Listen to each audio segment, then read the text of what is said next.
Hey guys, welcome back. As you can see, the chicks are now in their new home and they've been here for a couple days. It was time to move them because they were getting a little too big for their previous home. And what we had to do to bring them into here, we had to move their previous home from across campus and move it over there to the parking lot. And we had to bring them up one by one into here so we could teach them how to train them to those pipes right there. You see where they're drinking the water? Yeah, right there. We had to teach them how to use it so they didn't dehydrate and die. And the block is just right there so they could reach it because they're too short to reach it.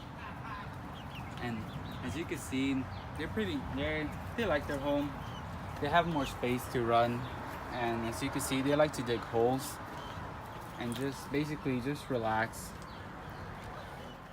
So we've only had them here for a couple days. In their previous home, we only had them there for about a month just because they weren't able to come out here because we were cleaning out the coop so they didn't catch any disease, and we also had to make sure that it was the right time because if we got them here too young, they would be too cold and they would die.